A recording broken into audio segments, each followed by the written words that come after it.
What if the AI era won't be won by the leaders with the best tools, but by the ones who protect what those tools can't replace?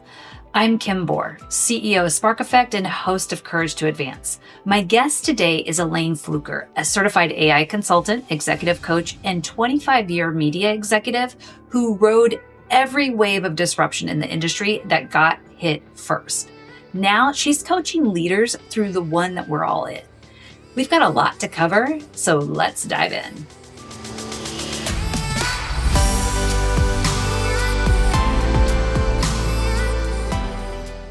Elayne, welcome to Courage to Advance. Thank you so much for having me, Kim. I'm excited to be here with you today. Well, I'm thrilled for you to tell your story. You spent 25 years as a media executive at Essence, Stewart Living, Conde Nast. And in reality, most executives reluctantly maybe reinvent their careers once, and yet you have done it, 5 or 6 times intentionally? I think that's a story worth telling. So what do you understand about walking away from something that still works when many people just don't, that's just not the way they're thinking about it? Yeah, I will tell you, I would love to take credit for it always being intentional as I've gotten older. First of all, I don't know how I did all of that when I'm only 30 years old, right? But I will say the thing for me, as I have gotten older, I've been more intentional about remaining curious. When I was younger, it was something, and younger being in my 20s, first starting my career, began my career in media, as you mentioned, primarily magazines. And then as things evolved, online publishing, then digital, video, podcasting much later. But I was always curious about what's going on over there. I'm going to date myself, Kim. I was in corporate before emails were as popular, before every company, certainly even in publishing, had even websites. I remember at Essence, they were talking about building essence.com. And I said, what is that? Can I work on that? What is that? So that has really been my reinvention journey. In the early part of it, it was more curiosity, whether I was changing positions or even in the same position just wanting to expand. And it's something I, always tell mentees now. And as I said, just for myself personally, now I'm much more intentional about it. As I've gotten older, like, remain curious. Don't be afraid to explore, see what this is about, and decide whether or not it works for you. Sometimes you explore something and you can decide this doesn't work for me, or I'm not interested in the same way that everyone else is. So that's what it's been for me. Were there some pivotal moments, as you say, you started to look forward and being curious, but were there some pivotal moments from a leadership lens that influenced you to say, these are times when I'm ready to shift, whether that was through encouragement or whether it was through maybe not the best type of leadership you were facing at the time? Yeah, I think taking inventory externally of what's going on in whatever particular industry I was in at the time, usually some version of media or something like that, but what's going on in the industry, and then taking a look at in my environment, I should say first, the position I'm in, the job, then the industry as a whole. How is it shifting? At that time, moving from publishing in magazines to things going digital, so to speak, which we can't even imagine now, right? But at the time, it was this big conversation, dare I say, debate between real editors and online editors and real, this and that. So just looking at the industry overall and then deciding internally for me, what do I really want to do now? It's something I say often, not what do you want? What do you really, really want? Getting real with yourself and about what you want to do, what your interests are, and how you can move.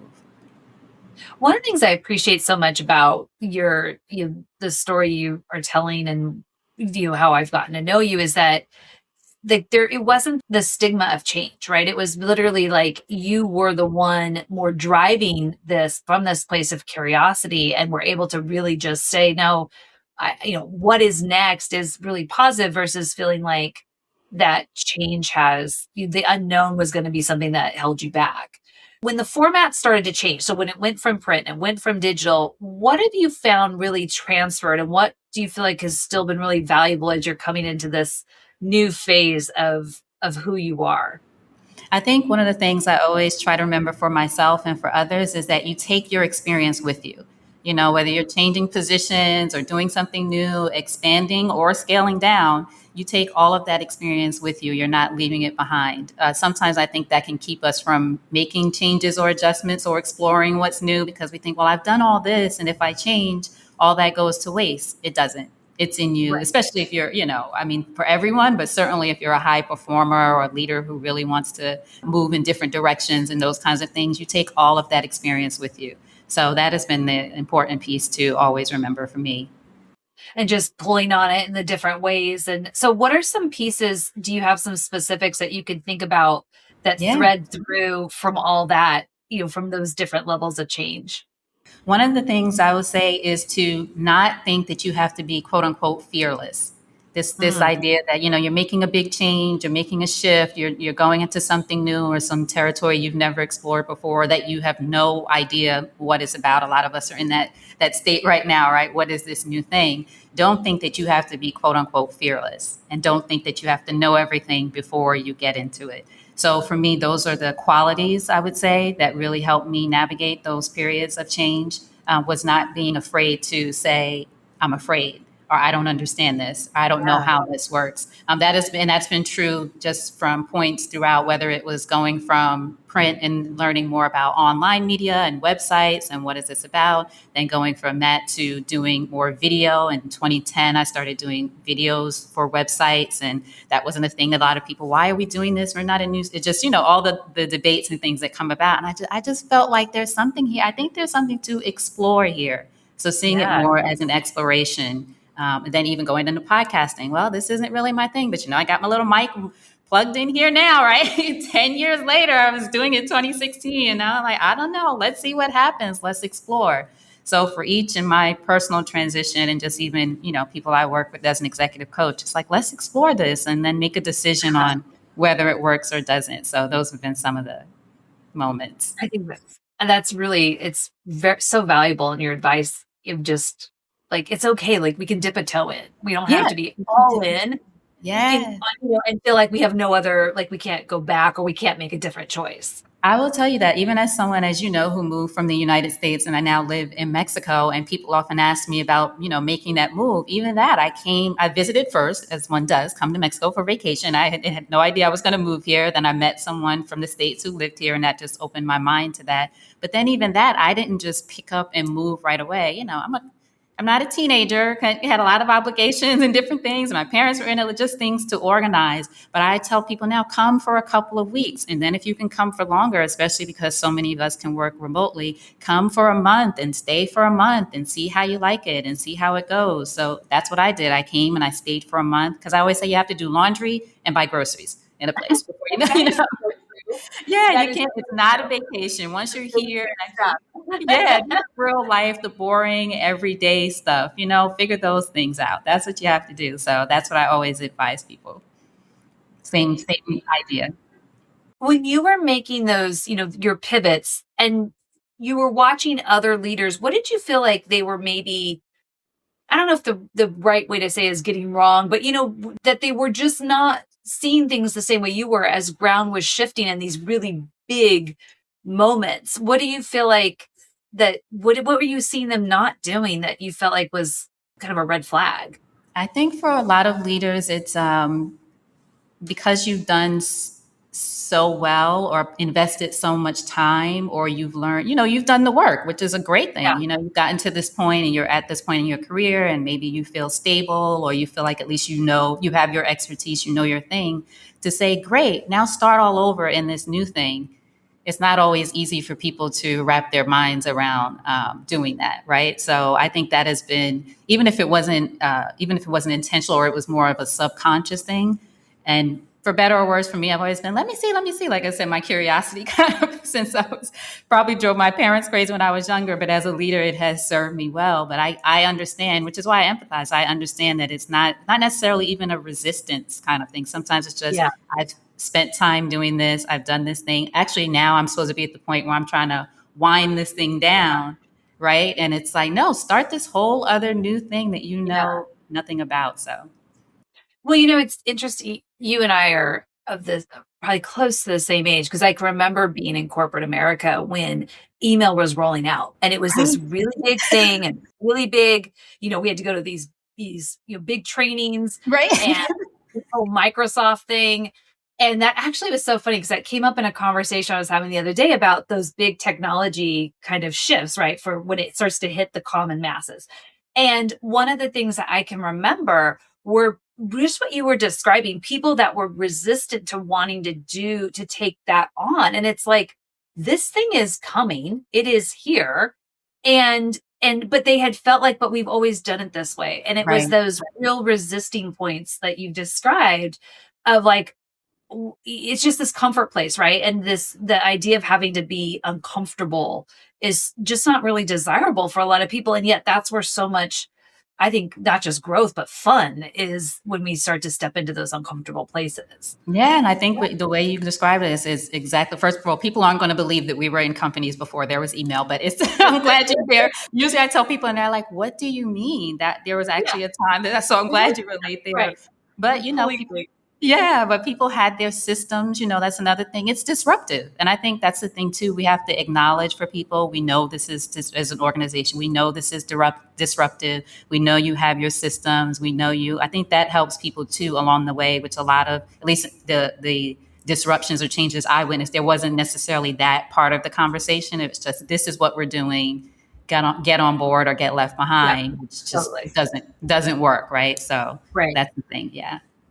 So I wanted you to talk a little bit about your book. So you're the author of Get Over It, I Got It. And in it, you really talk about how going it alone almost broke you.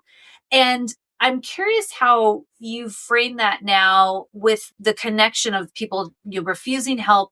And yet there's this trust component too, right? That when we're trying to build trust. So talk a little bit about that journey for you of bringing that book together and how that resonates in your work today.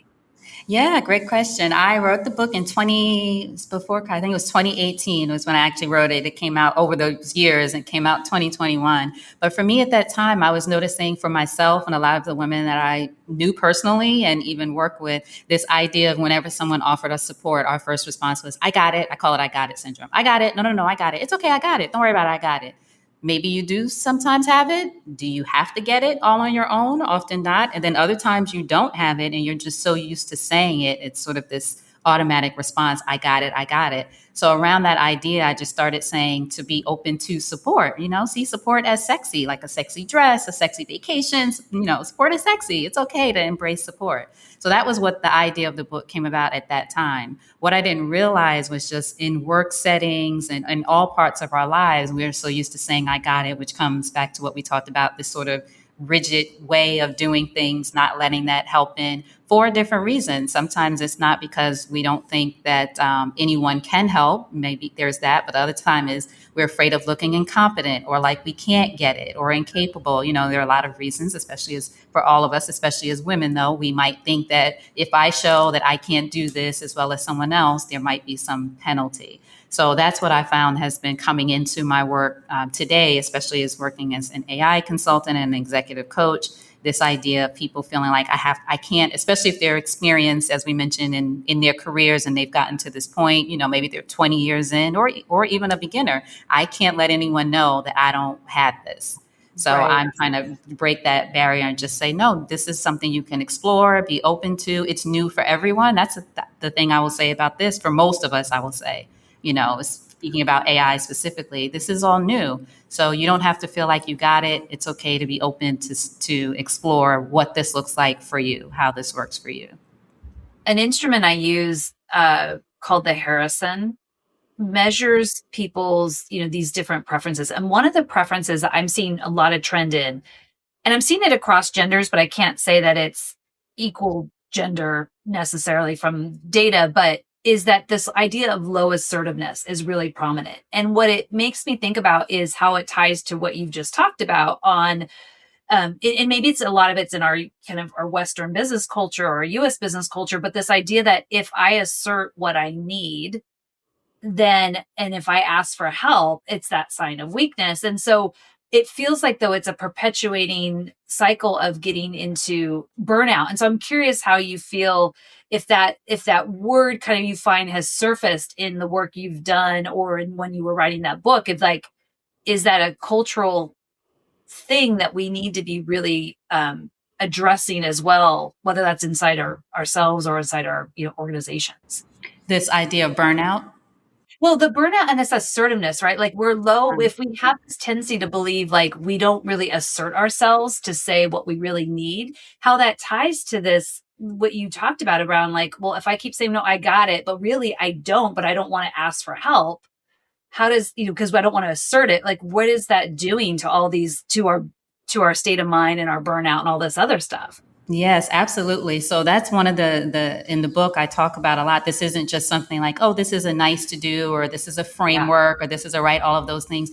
There are consequences to your body when you feel like you're not getting help or being supported, or you're trying to carry all the weight on your own. There's certainly health consequences in some cases. People have heart conditions because of the stress. It's all comes down to stress in most cases, right? Mm-hmm. Heart conditions, migraines. I know for me, it's migraines.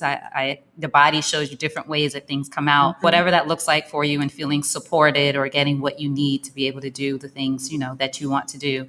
And then there's also the mental health components of stress, depression, anxiety. A lot of these things are triggered by this idea that I'm trying to do it all alone. And like we said, no judgment about the reasons that you might be feeling this way. That's something everyone can work on. It's such an individual thing. But my thing is, look, this is an issue. Not only is it might be holding you back in work or your career and those kinds of things, because it comes down to collaboration and being open from a professional standpoint, but also this might be affecting you personally, and it might be damaging your health and your relationships. I think I gave an example in the book of a gentleman at the grocery store where I happened to be shopping in Atlanta at the time, and he just offered to bring my bags out to the car. This was his job, actually. Not unfortunately, he wasn't trying to pick me up, Kim, but it was literally his job to do this. And when he offered, right away my first thing was going to be, I got it. It's okay, I got it. And I said, you know what? Thank you. And we had a lovely conversation as he walked me to the car, and he helped me, and he seemed happy to help, and I was happy to. So it's just this sort of relationship that we can establish human to human too, when we're open to genuine offers of support. And one of the things I talk about is looking at the empowered ask. One of the things people often said was, well, I don't know how to ask. So I came up with the 5 R's, I call them, of making an empowered ask. I think that's really important because so I hear that too, where people just don't know what it means to ask. Yeah. And I think it's different it can feel different for people, but depend on even if culturally they were raised not to assert themselves, but yet that is really counterproductive. Yeah, want me to give you the 5 R's real quick of what they are? Yeah. Okay. And this can work for anyone because, like you said, there's a lot of reasons that we might not know how. So what I found is ready, reasons, receipt, request, reciprocity. Okay, so ready. When someone asks you, whether it's at a cocktail party, what do you do? What are you up to? Or someone, your boss is asking, what do you need? Be ready with an answer. Think about this beforehand. Just, like we talked about earlier, having inventory of self. What do you really want to accomplish now? It doesn't have to be professional, advancement or anything like that. Just what it might be. I want to move to Mexico. I want to be, whatever it is, just be ready with the idea of what your answer is when it comes up in conversation and whatever that is. The reason, why does this matter to you? Or why does this matter to the world? Why is this important, right? We don't often look at the why, as Simon Sinek says, start with your why, right? So what is the why for this thing? What's the reason? Receipts. Now, in corporate settings, of course, this is very important, but whatever it is, let's say, even with the move, what's the receipt? Not so much of this is what I've accomplished, so this is why I want this thing. It could be, this is the research that I've done on this so far. This is where I'm stuck. Can you help me move forward, right? Those are receipts as well, what you've invested into whatever this thing is you're asking for. What's the next thing? Request. Then you got to make the ask. This is what I'm looking for. This is what, or I don't know exactly what I need, but this is what I've done. What do you think? All of those things are requests, right? And then reciprocity, of course, is paying it forward, right? How can you support someone else, be open, or even encourage someone else to ask for support?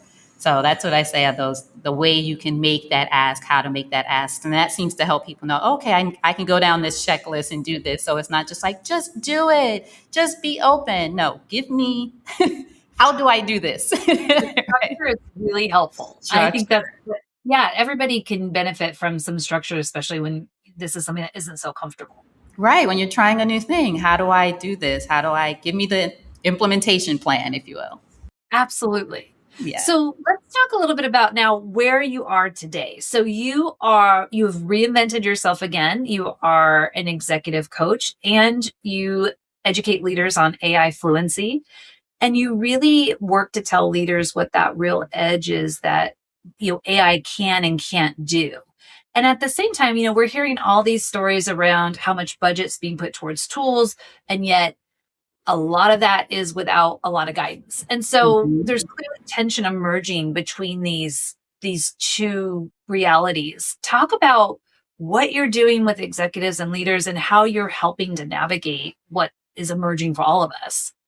Yeah, well, Data Camp recently put out a study saying that 82% of organizations are doing AI trainings with their employees, but over 59% are saying that there's still a skills gap. So that's obviously a major problem. Companies are investing all this money in training, but their people aren't using the tools or using it at the level that they want. And I think the gap there is the encouragement that we talked about. Like this, we know this is new, we know what this looks like, and the how. This is how you can do this, this is how you can implement this. I think there's a gap there that certainly, I know it is actually from the data, but also from conversations of talking to CHROs and leaders in organizations about this. There's that gap there between we've done the training, now we have to do the adoption. And I think that's the space that we all need to look at as organizations, especially, or as coaches and those people helping people through what might end up being one of the biggest transitions. I mean, we talked about email and those kind of things, but this is a Yeah, huge workplace reinvention, disruption for everyone. It's going to for shift sure. everything, and we still don't know exactly how. But how can we bring everyone along with this and not make people feel like they can't trust that their leadership is going to continue to be valued, that their experience is going to continue to be valued. There's a lot of things there that are underneath the transition. So, as an executive coach and then as a certified AI consultant for me, yes, I care about tools. I can geek out on tools and those things all day. But for me, I care about the people and the leaders, which I still think, no matter what your organization is still one of your most important assets. Oh, completely agree. So, talk a little bit about in the conversations you're having, are you finding that organizations, that what leaders are saying is that, hey, I'm told I need to use this, or I know I need to use this. And yes, as you said, I've been through the training, and yet the bigger picture of how it fits is missing. Is it something like that? Or do you feel like, no, the bigger picture is coming down? So then I'm also curious, the second part of that question is then what's holding people back from really implementing it? A couple of answers to that. One, I think for people who have been given the mandate to bring this in and incorporate AI transformation, there's the hang up of how do I do this? I don't even use the tools. Okay, I'll bring Yeah. people in for training, but then how do I get them to use it? I think is one challenge. One, the CHRO I talk to, I always use her quote. She's just like, just tell me what to do. Like I Yeah. just, give me the script and map it out for me and tell me what to do, how to do this. Because people aren't resistant on that level. It's yes, we want to figure this out, but it's how do we do this? And then I think the Yeah. leaders that you mentioned at different levels, okay, I attended a training, but how does this work for me? I think Mhm. for everyone, everyone's different. You're starting at different points. Everyone has different AI fluency levels. Everyone has different. So how do I apply this to me? We might be similar, but we have different experiences. I'm in a different department. What is that? And that is usually missing. It's kind of, okay, well, you did the Microsoft training. You should know now. Go forth and use this in your daily workflow. And I think that's what's missing for a lot of people. The how do I do this? Do you think there's fear? Are you finding fear with some of the leaders you're working with around this? You Like know fear what? of job loss or fear of messing something up or anything like that? That's the thing that's interesting. I found the fear is not what people think it is as far as AI itself or the tools. People have clear opinions, on AI Yeah. and those kind of things. The fear is I've been told I have to learn this or else. The fear is Mm. more, my company is moving us in this direction. I've been here 5, 10, 15 years. I feel like I'm going to get left behind, right? People are, whether Mhm. intentional or not, I think organizations are trying to mandate their way to AI capability, right? Or Yeah. install fear and that I find more fear in that way, or conversations that I'm having with clients and even executive CHROs and leaders. Like I have to figure this out or else, which is not talk about stress, right? That Yeah. just brings in, it's already stressful enough to learn this new thing, but then the fear of what's going to happen if I don't get this, as opposed to this is what we're doing. This is a new initiative. This is how we're encouraging this, that kind of thing. I find more fear of that than fear of the tools and the technology itself. Okay. if most AI failures you believe are traced back to more leadership and not the technology itself, what do you say the work is that leaders are either actually avoiding or what they need to be doing? Like what are you kind of unpacking there as you're experiencing this right now at such a high volume with the people you're working with? Yeah, something that I've been looking at is this idea of human nurture, this idea of companies being very deliberate, right, about making sure that you continue to have leadership development for your employees and people in your organization. Don't That's such a key piece. You and I know this as executive coaches and or former or and current, Mhm. but making sure that you develop your people, being very deliberate about that throughout this process. So it's not just, like we said, just the AI training and those kinds of things. There's that gap there, and how do you fill that gap? And for me, one of the things, as you know, was to build a tool that actually helps people do this. I'm trying to figure out how to be the most supportive throughout this process. So creating something that allows leaders to be able to go in and find out where they stand and how they can move forward and how they can implement a plan. But whether that looks like something I created or someone else, it's just making sure you put things in place to help people through the transition. So I love the idea of human nurture. And I think that feels so needed right now, given how cold this AI Yeah. transformation can feel in some organizations or some situations. Talk a little bit more around what you do from the lens of how you address that and bring that in your work with organizations and with leaders. Yeah, I'll tell you the four things that I've found that are most important around this idea of human nurture, just to be specific, because as we mentioned with people wanting a plan or those kinds of things, for me, I found when I, speak about feelings or have more empathy and those things can kind of, not everyone can get lost on some people. So I'll give your audience four things to look at, right, around these tenets of human nurture. So one, safety over fear. So that's something we talked about, right? How are we going to make sure that everyone feels comfortable going into this? What does this look like? What is the company policy? What are the real goals and deadlines? Like, how do I make this feel safe for people, right? People are trying new things. It's hard to admit that they don't know something. Just what does that environment sort of look like? The next thing is development, as we talked about, development over extraction, right? Don't try to squeeze as much out of people as possible. It's just how can you develop people at whatever level, whether it's a very experienced person or someone who's newer career wise, new to their career or new in the organization. What does development look like for that individual? The next thing is honoring experience. So people need to trust. I know trust is something that you and the organization at Spark Effect speak about a lot. They need to trust that their expertise is going to continue to be valued, right? This thing isn't going to replace me or just going to replace me down the line somehow. I'm training this thing to replace me kind of situation, which has happened in some organizations. So I need to, that's a difficult way for me to work, right? And to be expected to embrace this thing if you're not telling me what does this really look like. So how can we develop the trust factor? And then the last part I would say human nurture is leaders who go first, right? So let me be able to see whether my CEO, my CHRO is like, I'm just trying to figure it out. Let me tell let's do this together. Let's figure this out.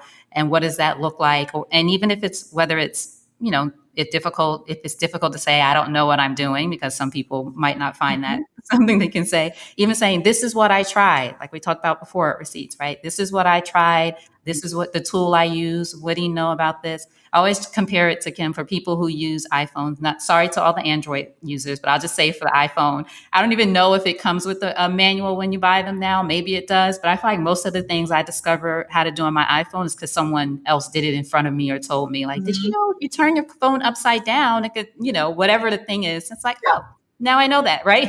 It's how we all learn, just from sharing, or you see someone do something or some setting. Like, did you know? It's similar in that way. We have to think of it in that way. Like, this isn't something new. We're all sharing and figuring this out. So creating an environment where those four components are there, I find, is a way to really get into this idea of human nurture. I love that example because I was just with my son when we met for a family Yes. outing in Iowa for my husband's family, and he literally showed me stuff on my phone. I was like, I didn't know that. I didn't even know that. Exactly. Yeah, and one of them was how he turned it over and took a picture. I'm like, it didn't tell me that. He's like, Mom, Exactly. how did you not know this? I'm like, Right. come on, buddy. So that Right. example, perfect. I love Yeah. that. Yeah. So it sounds like so are you finding leaders really positively responding to the way you're thinking about these things, and that you're seeing them start to kind of have that sense of, okay, I can do this? Yeah, I see people positively responding because now we have some data on what hasn't worked. In the Yeah. beginning, everyone, this is how you do it. This is how you implement it. This is how so now it's like, okay, we've got, I mean, it feels like a decade, but it's been maybe a year, Actually, I think 6 months for most of us, right? I just even started really using it last year, intensively. So we have a little bit of experience or data now to actually look at numbers and what has not worked. So I Mhm. think people are open to, like this leader told me, she had brought in, different companies to do the training. She's done on a thing. She has no idea if people are using it. People are still scared, all these other things people know Yeah. by lived experience now. It's not all theory of what hasn't worked. So they're looking for some other option, something else to literally fill that gap, that 59% gap that we talked about. So yes, I found in my conversations, at least people are open to this idea. It must be something else, right? Yeah, for sure. And I think that's what we all have to continue to just to kind of, you know, push forward with, of like, we're learning really quickly, Yeah. and we're going to keep learning. It's going to keep moving us forward, and very quickly. So after, you think about your career trajectory and where you're at today, and advancing through all these things that most people perhaps would have run from, what does courage to advance mean to you? Oh, I love that question. Courage to advance. Sometimes I would say in my experience, I don't even know, maybe don't know in the moment that it's courageous. It just feels right. Yeah. Like whether I'm called to do it or it's personal, something personal for me that I feel I want to fulfill, or whether it's, working with others in organizations or individuals that I work with and I feel called to do whatever it looks like in those moments, especially the moments of transition. Because a lot of Yeah. times, again, we mentioned you don't really know. I will tell you, even just for me as an executive coach, when AI and things started coming up, and I was like, AI is going to replace all executive. AI is going to replace everything: your dog, your cat, your lamp, your just everything, right? And who knows, maybe, but that at that time, I was just like, well, what does that mean for me? And which everyone is saying, right? What does that mean for me? So it was just like, let me just see what this looks like. What might this look like for me? What can I explore? What can I offer? Where do I fit in? How does this work for me? What are the things I don't even need to learn about? So all of that, I don't know if courageous, but just the idea of I don't know, let me see, is a courageous space to be in right now. So for me, that's the courage to advance, is being open and being able to say, I don't know, let me see, let me figure this out. But you might not even know until upon reflection that, hey, that was pretty courageous to do that. You were being whether pulled or pushed in a certain direction, and you were able to you gave yourself permission to tap into that feeling and that intuition. And then you did your research and all the other things that one does, but at the time, usually it just starts with a feeling or an inkling. Yeah. I love that. I think that's a really, that really resonates. Oh, So good. I am really have enjoyed our conversation, Me and too. I appreciate all that you've shared. I feel it's been really, you've given people some really My pleasure. tangible things to talk about. How can people reach you, and what should they be, kind of what may be things that trigger for them to say, oh, I need to speak with Elayne. It sounds like she's got what we need. Yeah, thank you. Absolutely. And you can go to elainefluker.ai. I have information there about my work as an AI consultant, my work as an executive coach. You can also check out the AI Ready Leader platform there. If you want to know where you stand with AI, you can do the quick 5-minute free diagnostic and just see, where do I stand with this? And what's my first step to move forward, which is the thing a lot of us need to know, sort of a where do we stand? So just elainefluker.ai. I would love to talk to you, get in touch with you, hear from you. That would be great. Perfect. And we'll put your links inside the show notes so people can find you as well. And thank you again so much for your time, Elayne, and what you've shared with us today. It's been really, and I've found a lot of value in it personally. So I want to thank you again. My pleasure. And thank you for creating this space for us to have these kinds of conversations. It's necessary. It absolutely is. And thank you to our listeners for joining us today. We have resources relevant to our conversation that you can access by visiting couragetoadvancepodcast.com. And please remember to like and follow our podcast on your favorite platform so more leaders can benefit from these conversations. Thank you again for tuning in to this episode of Courage to Advance, where transformative leadership isn't about having all the answers. It's about having the courage to find them.